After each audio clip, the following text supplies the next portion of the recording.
Noong March 2, 2011, tuluyang nabago ang isang mapayapang lugar sa Fresno, California nang naganap ang madilim na pangyayari sa buhay ng dalawang magkapitbahay. Ito ay nang ang magkapitbahay na sina Donetta at Laura ay nagkaroon ng isang mainit na alitan na humantong sa pagkamatay ni Donetta. Tunghayan natin ang punot dulo ng away sa pagitan ng magkapitbahay at bakit nadamay pa ang dalawang maliliit na anak ni Donetta sa kanilang pagtatalo. Sinusuri ng Investigation Discovery's Fear Thy Neighbor, Sour Grapes ang dalawang panig ng parehong kwento na naglalarawan ng mga posibleng pangyayari na maaaring humantong sa nakamamatay na konklusyong ito. Kaya alamin natin ang higit pa tungkol sa kasong ito. Bago tayo magpatuloy sa aking kwento, paki-subscribe ng aking channel.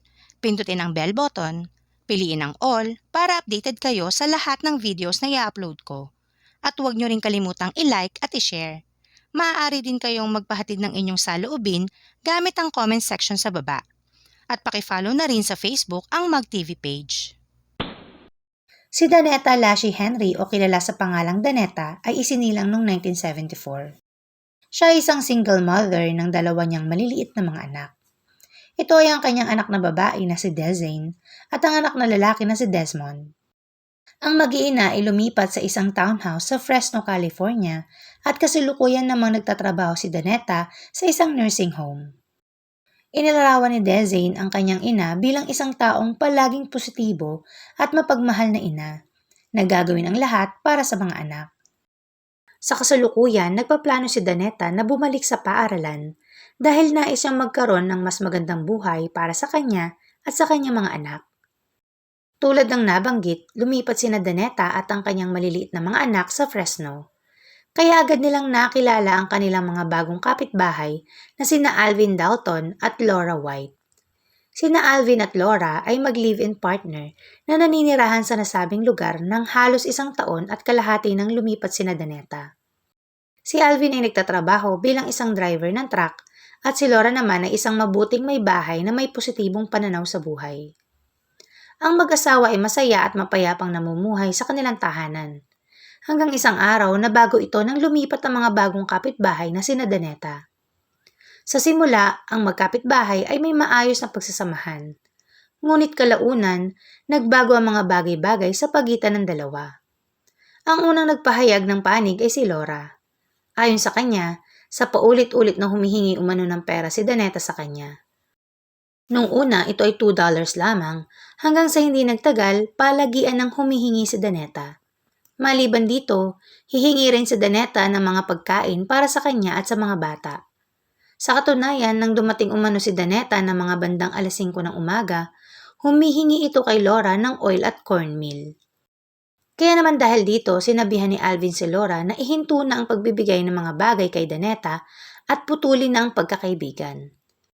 Samantala, sa pahayag naman ni Dezane na ang kanyang ina umano ang sumira sa kanilang pagkakaibigan. Dahil nagplano si Donetta na bumalik sa pag-aaral. Kaya ninais na lamang nitong magtuon ng atensyon sa pag-aaral, trabaho at sa mga anak.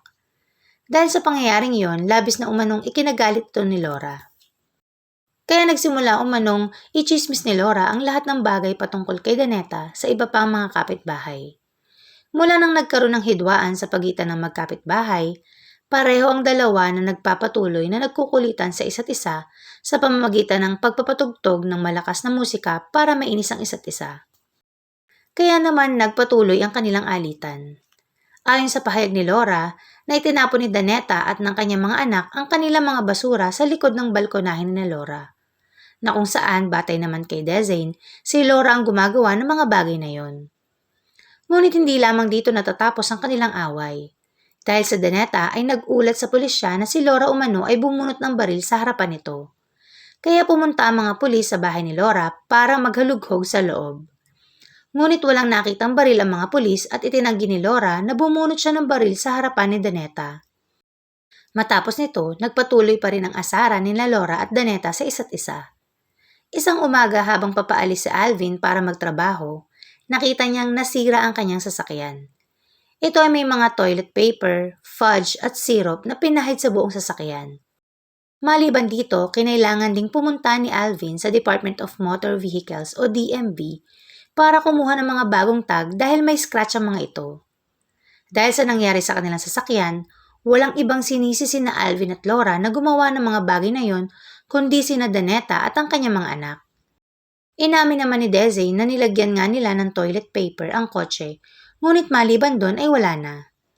Samantala, dagdag pa sa sinabi ni Laura na nakaharap niya sina Danetta at ng mga kaibigan nito, na kung saan pinagbantaan umano ng mga ito si Alvin. Dahil dito, natakot si Alvin at naglagay ng handgun sa kanyang sasakyan para sa proteksyon. Kaya naman ang alitan ay patuloy na lumala. Samantala, inamin naman ni Laura na siya ay may pepper spray at ilang beses niya itong ginamit kina Danetta at Dezane. Dahil sa lumalalang alitan sa dalawang panig, nagpa siya si Danetta na kailangan na nilang lumipat at magkaroon ng bagong lugar para sa maayos na pamumuhay. Ngunit noong umaga ng March 2, 2011, habang sina Dezane at Danetta ay naglalakad pabalik mula sa tindahan at si Desmond ay nasa loob ng bahay, naabutan nila si Laura na nagmumura at nagsasalita ng hindi maganda sa kanila, na ayon sa kanila ay pangkaraniwan lang.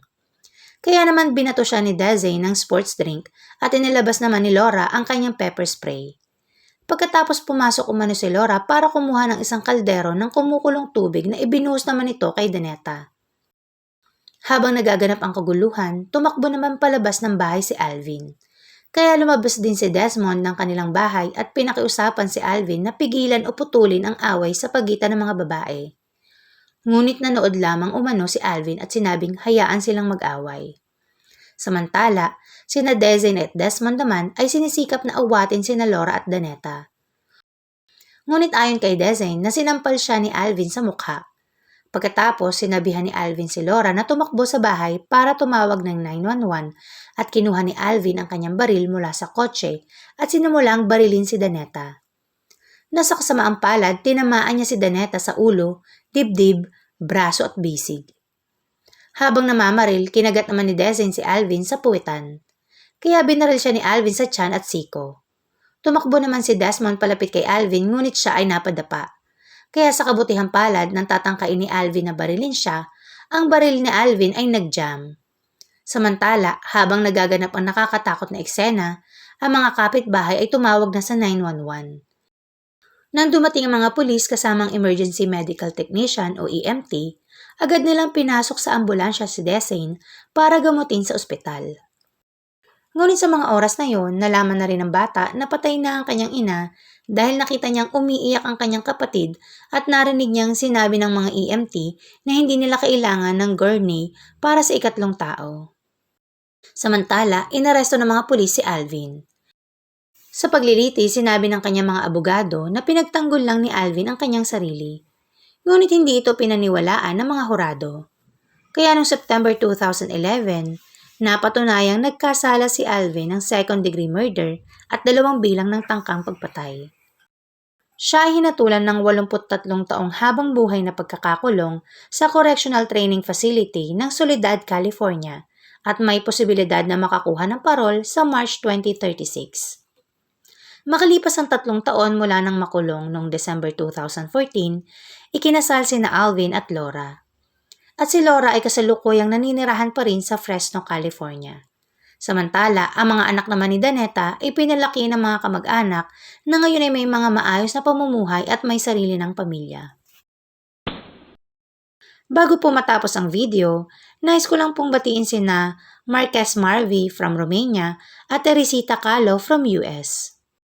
Sana po ay tama lahat ng bigkas ng inyong mga pangalan. At kung nais nyo pong magpa-shoutout, paki-comment lang po sa ibaba. Dito na po natatapos ang kwento patungkol kay Danetta Lashy Henry. Ako po si G. Maraming salamat.